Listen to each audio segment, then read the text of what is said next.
몇 분이 못 나오셨는데요. 확진자 숫자가 많이 늘어 있는 상태이긴 합니다만 하나님께서 우리 성도님들 건강 지켜주시고 날마다의 삶 가운데도 크신 은혜로 함께하여 주시기를 주님의 이름으로 축복합니다. 제가 매주 한국 갤럽이라는 통계를 내는 연구소에서 자료를 받습니다. 한 주 동안에 어떤 일들이 있었고 또 어떤 조사를 했는지 이런 결과를 제가 받고 있습니다. 그러면 이런저런 주제들로 통계를 가지고 자료를 많이 만들어 내더라고요. 통계라는 것은 지금까지의 일들이죠. 오늘까지의 일들을 가지고 조사를 하고 결과를 만들어 내는 겁니다. 그러나 우리의 인생은 지금까지의 것들도 중요하지만 앞으로의 것들이 더 중요하죠. 그래서 우리는 어제까지의 삶을 사는 사람이 아니라 내일을 향해 나아가는 사람들이 되어져야 할 것입니다. 인생을 살아오면서 내가 옛날에 이랬고 저랬고 그건 지나간 일들이죠. 그것을 토대로 우리가 오늘이 있습니다만 오늘 이후에 나는 어떤 사람이 될 것인가 하는 것은 지금까지의 것하고는 전혀 다른 문제일 수 있습니다. 지금까지 믿음이 좋았다가 내일 갑자기 믿음을 잃어버리고 세상 속에 살 수도 있어요. 지금까지 열심으로 신앙생활하지 못했지만 오늘 새롭게 결단하고 이제 내일부터 더 굳건한 믿음의 사람이 되어서 하나님의 영광을 위해 달려가는 사람이 될 수도 있다라는 것이죠. 저는 저와 여러분 우리 모두가 다 앞으로도 아름다워지고 앞으로도 하나님 앞에 영광이 될 수 있는 성도들이 되기를 주님의 이름으로 축복합니다. 인생을 살다 보면 어려운 순간들이 찾아옵니다. 근데 그 어려움이 내가 감당할 수 있는 어려움이라면 이겨내죠. 그런데 내가 감당할 수 없는 어려움이나 문제들을 만나게 될 때 뭐라고 할 말이 없습니다. 그 상황을 내가 이겨나갈 수 없는 그런 일들이 우리에게 찾아온다라는 것이죠. 시편 오늘 40편의 말씀인데요. 다윗의 시입니다. 다윗은 그 인생이 파란만장한 삶이었다라고 말할 수 있습니다. 다윗은 양을 치던 목동이었습니다. 그런데 하나님께서 야 너는 내 마음에 들어 하시고 어느 날 갑자기 그에게 기름 붓게 하셨어요. 너는 왕이 될 사람이다. 하나님이 택하신 거예요. 다윗이 왕이 되겠다고 하지 않았습니다. 하나님 나 이스라엘의 왕이 되고 싶어요 하지 않았어요. 그런데 하나님께서 너는 내 마음에 드니까 너는 이제 왕이 되어야 돼 택하셨어요. 근데 왕으로 택함을 받았지만 그의 인생은 평탄하지 않았습니다. 오히려 그것 때문에 죽음의 위기를 셀 수 없이 많이 만나게 됐더라는 거죠. 오늘 시편 40편 12절에 보게 되면 수많은 재앙이 나를 둘러쌌다라는 표현이 나옵니다. 수많은 재앙이라는 거죠. 한두 번도 아닙니다. 셀 수 없이 많은 재앙이 나를 둘러싸고 라는 이 고백. 여러분들은 인생을 살아오시면서 그런 순간들이 있었지 않았습니까? 14절에도 나옵니다. 내 생명을 찾아 멸하려 하는 자는 이라고 나와 있죠. 다윗의 목숨을 빼앗아가려는, 즉 다윗을 죽이려 하는 사람들이 있었다라는 거예요. 15절입니다. 나를 향하여 하하하하하며 조소하는 자들, 다윗을 비웃는 이들도 또한 있었더라는 것이죠. 다윗의 상황은 그렇게 평안하고 정말 순탄하게 왕이 되는 과정이 아니었더라는 거예요. 오늘 2절의 말씀 봅니다. 보면 2절 보면 나를 기가 막힐 웅덩이와 수렁에서 끌어올리시고 라는 다윗의 고백이 나옵니다. 다윗은요 웅덩이와 수렁에 지금 빠져 있다라는 겁니다. 웅덩이와 수렁은 자기 힘으로 지금 빠져나올 수 있는 상황이 아니라는 거예요. 그런데 그 앞에 다윗은요, 한 가지 표현을 썼습니다. 뭐라고 말했습니까? 기가 막히다 그랬어요. 기가 막히다. 여러분, 우리가 살다 보면 그런 말 할 때가 있지 않습니까? 도저히 어떤 표현을 할 수가 없어요. 뭐라고 말할 수가 없어요. 그때 우리가 할 수 있는 딱 한 가지의 단어, 기가 막힌다라는 거죠. 목사님, 너무 기가 막혀요. 하나님, 너무 기가 막혀요. 하나님, 내가 뭘 어떻게 할 수 있겠습니까? 라는 절망적인 상황이라는 거죠. 그런데 다윗은요, 시편 23편 4절에 이런 고백을 합니다. 내가 사망의 음침한 골짜기로 다닐지라도 해를 두려워하지 않을 것은 주께서 나와 함께 하심이라. 주의 지팡이와 막대기가 나를 안위하십니다. 라는 고백을 합니다.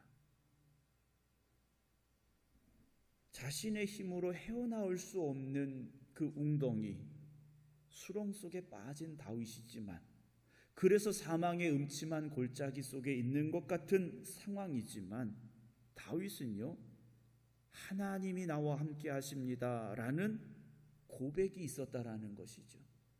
여러분들은 어떠십니까?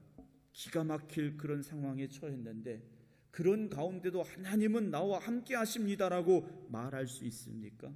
하나님은 나와 지금 함께 하십니다라고 고백할 수 있습니까? 오늘 1절 봅니다.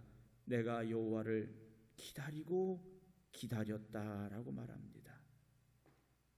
그런데 그 뒤에 뭐라고 되어 있습니까? 귀를 기울이사 나의 부르짖음을 들으셨다고 말해요. 다윗은 그 기가 막힌 웅덩이와 수렁에 빠졌을 때 무엇을 했다는 말이겠습니까? 하나님 앞에 부르짖어 기도했다라는 거죠. 부르짖어 기도했는데 즉시 응답이 된 게 아니에요. 그래서 다윗은 하나님을 기다리고 또 기다렸다라는 거죠. 언제 나에게 응답하실까? 언제 내 기도를 들어주실까? 하나님, 내가 지금 웅덩이에 빠져 죽게 되었는데, 수렁에 점점 빠져 들어가고 있는데, 하나님, 나 죽게 생겼습니다. 그런데 하나님 언제 오실 겁니까? 언제 응답하실 것입니까? 다윗은요, 기다리고 기다렸더라는 거예요. 기다리고 기다렸다라는 것은 다른 말로 표현하면 절망하지 않았다라는 겁니다. 절망이라는 단어가 있어요. 절망.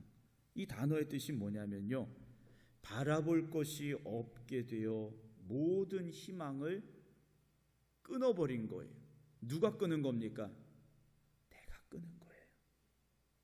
절망은요, 내가 그 모든 희망을 이제 끊어버리는 거예요. 바라볼 것이 없어서, 나를 도와줄 사람이 없어서, 내게 어떤 희망과 소망을 가질 것이 없어서 그 희망을요, 내가 끊어버리는 거예요. 그게 절망입니다. 바라는 것을 끊어버리는 거예요. 신앙은 절망의 상황 속에서 소망을 노래할 수 있는 것이 믿음입니다. 그런데 많은 분들이 절망합니다. 난 이제 안 돼. 난 이제 끝났어. 나는 틀렸어. 나에게 무슨 소망이 있어? 하며 그 바라던 마음을 끊어버린다라는 거죠. 환난은 인내를, 인내는 연단을. 연단은 무엇을 이루는 겁니까? 소망을 이루어야 되죠. 그런데 우리가 그 소망까지 가지 못하고 절망하더라는 겁니다.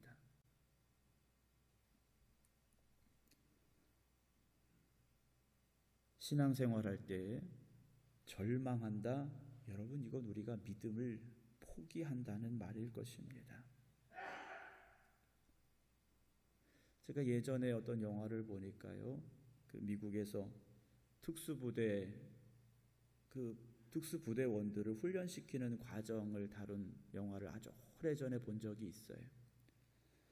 군인들 중에서도 아주 특별한 사람들을 뽑아서 그 중에 더 특별한 훈련을 시켜서 아주 특수한 요원들을 만드는 과정인데요, 제가 봐도 참 힘들더라고요.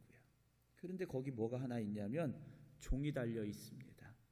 언제든지 그 종을 울리는 사람은 이 힘든 거 안 해도 된다라는 거예요. 그 종을 울리기만 하면 더 이상 그 고통스러운 훈련을 받지 않아도 되는 거예요. 자유롭게 자기 집으로, 자기 있던 부대로 돌아가면 되는 거예요. 어렵고 힘든 훈련이 계속됩니다. 1명, 2명, 나 이제 끝났어, 나 이제 더 이상 못해, 나는 안 돼, 내 힘으로 할 수 없어. 그 종을 울리고 돌아갑니다. 종이 울릴 때마다 남겨진 사람들의 마음도 흔들립니다. 그런데 끝까지 버텨냅니다. 끝까지 이겨내요. 종을 울리고 싶은 마음은 있지만 견뎌냅니다. 왜냐? 이 훈련이 나를 죽이려고 하는 훈련이 아니다라는 것이죠. 나를 테스트하는 것이라는 겁니다. 나를 더 강하게 만드는 것이다라는 거죠. 사랑하는 성도 여러분, 하나님께서 우리에게 고난을 주시고 문제를 주실 때가 있어요. 때로는 마귀가 우리를 그렇게 고통스럽게 할 때도 있습니다. 어떤 고난과 어떤 상황 속에서 우리가 가져야 될 마음이 무엇일까? 결코 절망은 아니어야 됩니다. 아무리 힘들고 어려운 상황에 처한다 할지라도 여러분, 절망은 내 마음에 있어서는 안 됩니다. 세상에서는 어떤 이런 상황들이 처하게 된다면 절망할 수 있죠. 자연스러운 현상일 수 있고 선택일 수 있습니다. 그러나 우리에게는 하나님이 계시다라는 거죠. 다윗이 하나님 앞에 부르짖어 기도했습니다. 그런데 하나님이 찾아오시지 않아요. 당장 오셔서 뭔가 이루어 주시고 해결해 주시면 좋을 텐데 하나님이 오시지 않아요. 그럼에도 불구하고 다윗은 어땠습니까? 기다렸다라는 거죠. 그럼 기다림이란 무엇일까요? 막연한 모습이 아닙니다. 그냥 언젠가 오시겠지, 이것이 아니라는 거죠. 기다린다라는 것은요, 확신이 있기 때문에 기다리는 겁니다. 하나님이 나에게 오실 것이라는, 하나님이 응답하실 것이라는 확신이 있기 때문에 기다릴 수 있다라는 거죠. 그런데 하나님은 우리를 언제까지 기다리게 하실까 하는 거죠. 하나님은 우리를 언제까지 기다리게 하실까? 로마서 5장 3절 4절, 지난주에도 우리가 함께 나눴던 말씀이지 않습니까? 우리가 환난 중에도 무엇한다고 그랬습니까? 즐거워한다고 그랬어요. 바울이요, 환난 중에 즐거워한다고 그랬어요. 이건 세상 사람들이 보면 죄송합니다만 미친 거예요. 고통당하고 있는데 즐거워하고 있다라는 거예요. 왜 그렇습니까? 환난은 인내는 연단은 소망을 이루는 줄 알기 때문에, 결론을 알기 때문에 이 바울은요, 환난 중에도 즐거워한다 그랬어요. 여러분 어떠십니까? 야고보서 5장 11절에 보면 보라, 인내하는 자를 우리가 뭐라고 말합니까? 복되다 한다 그랬어요. 너희가 욥의 인내를 들었고 주께서 주신 무엇을 보았습니까? 결말을 보았기 때문이라 그래요. 자, 중요한 말씀이 있어요. 욥의 인내도 중요하죠. 근데 더 중요한 건 뭐냐면 주께서 주신 결말이라는 거죠. 결론은 누가 내십니까? 하나님이 내시는 거예요. 절망하고 좌절해서 내가 결론 내는 게 아니라는 겁니다. 하나님이 결말을 주시는데 주는 가장 자비하시고 긍휼히 여기시는 이시기 때문이다 라고 고백을 합니다. 요셉이 형들의 시기와 질투로 감옥에 노예로 팔려가서 열심히 살아보려고 했는데 감옥에 갇혔지 않습니까? 어떻게 소망이 있습니까? 그 감옥은 몇 년 형 살고 나올 수 있는 감옥이 아니에요. 그냥 잊혀진 사람이 되어서 거기 요셉이 있는지도 아무도 모른 채 그냥 거기서 죽어갈 수밖에 없는 상황이었다라는 겁니다. 요즘처럼 변호사를 사서 나 이런 상황이 있으니까 내가 너무 억울해요, 재판을 다시 해주세요 할 수 있는 상황이 아니라는 거예요. 자기가 아무리 몸부림쳐도 나올 수 없는 절망의 상황이었다라는 겁니다. 그런데 하나님께서 어떻게 하십니까? 거기서 요셉을 꺼내셨지 않습니까? 그럼 왜 감옥에 굳이 들어가게 하셨습니까? 그냥 요셉을 애굽의 총리로 떡하니 앉혀 놓으시면 될 텐데 왜 그렇게 힘들고 어려운 과정을 하나님께서 주셨느냐라는 거죠. 우린 잘 모릅니다. 왜 하나님이 그 고난을 주셨는지, 요셉에게 그 고난의 과정이 왜 필요했는지 알 수는 없어요. 그런데 그렇게 하나님은 요셉을 만들어 가셨더라는 거죠. 집에서 쓰는 도자기 그릇들이 있지 않습니까? 이 도자기 그릇은요, 흙으로 만들었습니다. 흙을 물에 이겨서 만든 거예요. 근데 이걸 그냥 두면 잘못 말리면 터져버리기도 하고 무너져 내리기도 하고 그리고 제대로 쓸 수 없는 그릇이 됩니다. 하지만 이 진흙 덩어리를 불 속에 집어넣으면 어떻게 되겠습니까? 우리가 쓰는 그릇으로, 단단한 그릇으로, 아름다운 그릇으로 변화되더라는 것이죠. 하나님은 우리를 그냥 그렇게 이름 없이 쓰러져 가게 또는 잊혀지게 만드시는 분이 아니심을 우리는 고백할 수 있어야 됩니다. 오늘 2절에 보면요, 다시 다윗이 그런 고백을 했던 것을 우리가 봅니다. 나를 기가 막힐 웅덩이와 수렁에서 끌어올리시고, 자, 다윗이 말해요. 나를 어떻게 해달라고 고백합니까? 끌어올리셔달라고. 나를 끌어올려주세요. 고백을 합니다. 하나님, 나를 끌어올려주세요. 내 힘으로는 벗어날 수 없다라는 거예요. 요즘은 길이 좋습니다. 도로가 너무 잘 되어 있는데 비포장 도로나 길이 좋지 않은 길을 갈 때 진흙탕을 만나면 차가 빠져나갈 수 없는 상황이 됩니다. 바퀴는 계속 돌아가는데 앞으로 나갈 수가 없어요. 그때는요, 자기 힘으로 할 수 없습니다. 다른 차가 와서 끄집어내야 되는 거예요. 우리가 처한 이 상황, 내 힘으로 어떻게 벗어날 수 있을까? 어렵습니다. 다윗이 그걸 아는 거예요. 하나님께서 나를 끌어올려 주세요. 그럼 끌어올려서 어디에 두셔야 됩니까? 내 발을 반석 위에 두사라고 고백합니다. 반석이 무엇입니까? 어떤 상황에서도 흔들리지 않는 게 반석입니다. 근데 세상은요, 흔들립니다. 그 흔들림 속에서 우리가 온전히 우리의 삶을 지켜갈 수 있을까? 우리도 덩달아 흔들립니다.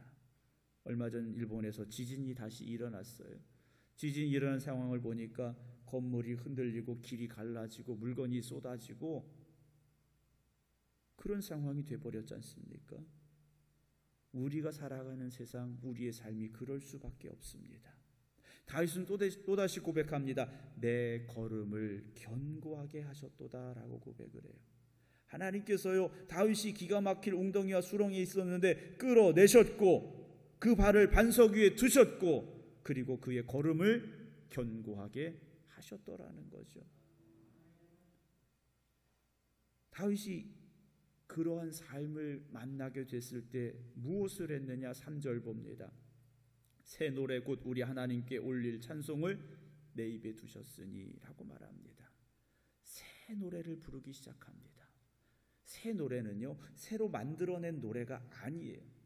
오늘 내가 새롭게 고백하는 찬송이 될 수 있다라는 것이죠. 오늘 우리가 예배 시간에도 찬송가를 몇 곡 부릅니다.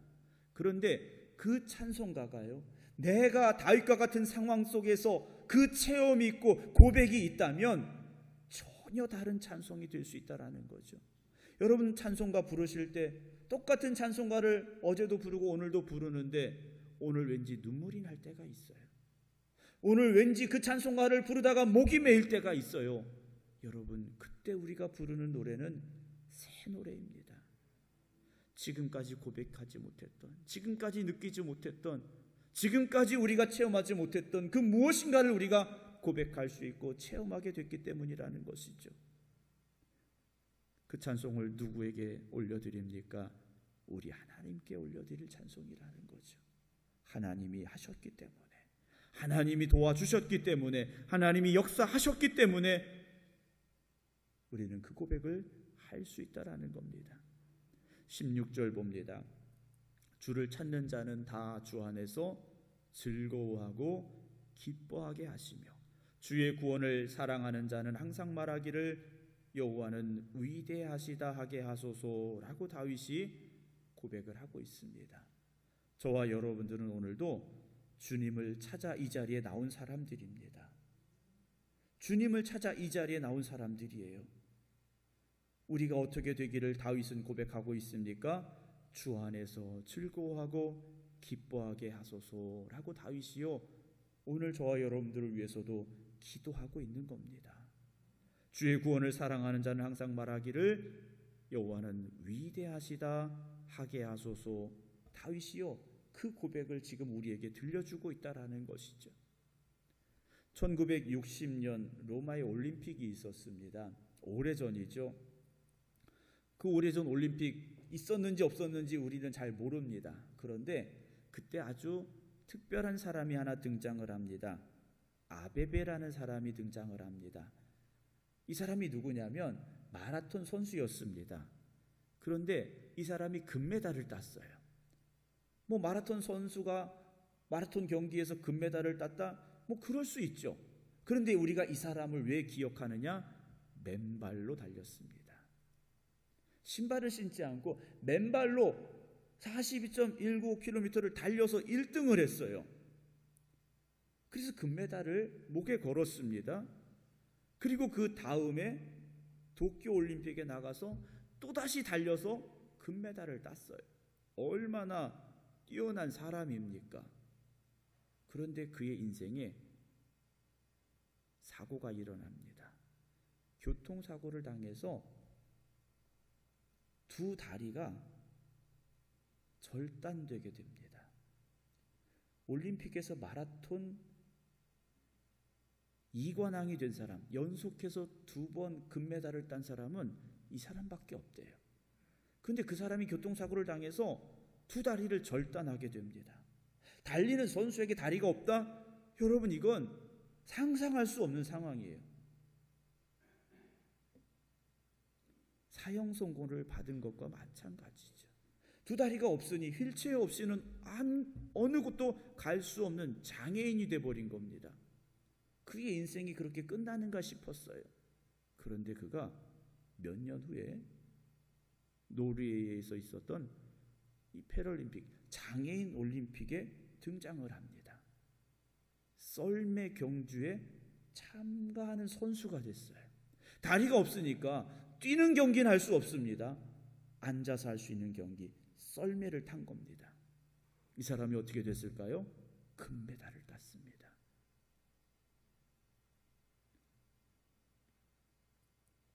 저는 그 사람이 금메달을 마라톤에서 2번 따고 썰매에서 1번 금메달 딴 선수다, 그 말씀 드리고자 함이 아닙니다. 왜냐, 우리는 다 금메달 딸 수 있는 사람들이 아니거든요. 다 1등 할 수 있는 사람은 아니에요. 그런데 그가 했던 말이 있습니다.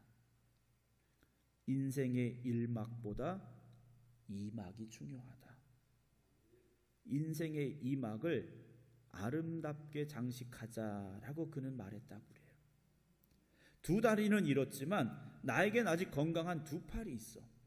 그리고 두 팔마저 없는 사람들이 세상엔 많이 있어 라고 말했다고 합니다. 사랑하는 성도 여러분, 우리의 인생은 아직 진행 중입니다. 우리의 인생은 여기가 끝난 것이 아니라는 거죠. 연극을 보면 1막 있고 2막 있고 3막 있고 바뀌어요. 여러분들이 살아온 인생이 아직까지 1막일 수도 있고 어떤 분들은 2막일 수도 있습니다. 여러분들의 인생이 두 다리가 잘렸으니까 이제 난 끝났어, 절망이야 라고 그냥 1막에서 끝내길 원하십니까? 하나님은 우리에게 새로운 삶을 시작하게 하십니다. 새로운 2막을 열어주길 원하십니다. 그 2막의 인생에서 여러분들이 어떤 삶을 살길 원하십니까? 수렁에 빠져서 그냥 끝나버리는 일막의 삶이 되길 원하십니까? 아니에요. 그 수렁에서, 웅덩이에서 나를 끄집어내시고 건져내셔서 반석 위에 세우시고 나를 굳건하게 하시고 두 다리에 힘을 주셔서 견고하게 하시는 그 하나님께서 새로운 삶을, 새로운 인생을, 새로운 이막을 열어주심을 기대하시기 바랍니다. 그 결론은 누가 내시는 겁니까? 하나님이 내리시는 거지 않습니까? 아직 우리는 과정 중에 있는 거예요. 끝난 게 아니고요. 아직 우리는 인생을 살아가야 될 사람들이라는 거죠. 내가 여기서 절망하는 건 하나님 보시기에 기뻐하실 일이 아닙니다. 여러분, 끝이라고 말할 때까지 끝난 게 아니다. 우리가 그런 말 하지 않습니까? 하나님께서 우리의 인생을 주관하시고 개입하셔서 우리의 이막을 새롭게 열어주실 때 여러분, 하나님을 의지하며 다윗과 같이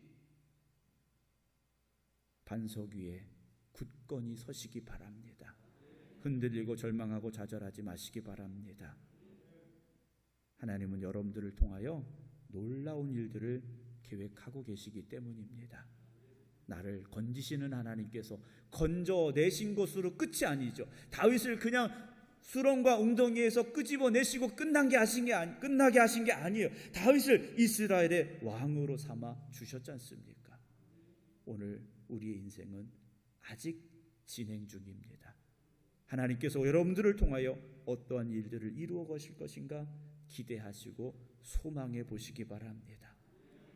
이번 한 주간도 하나님께 나를 통하여 이루어 가실 그 놀라운 일들을 기대하시고 소망 가운데 살아가셔서 혹시 오늘 절망 가운데 이 자리에 나오셨다 할지라도 다음 주에는 소망이 충만한 소망의 발걸음으로 기쁨의 모습으로 이 자리에 함께 할 수 있는 우리 모두가 되기를 주님의 이름으로 축원합니다. 기도하겠습니다.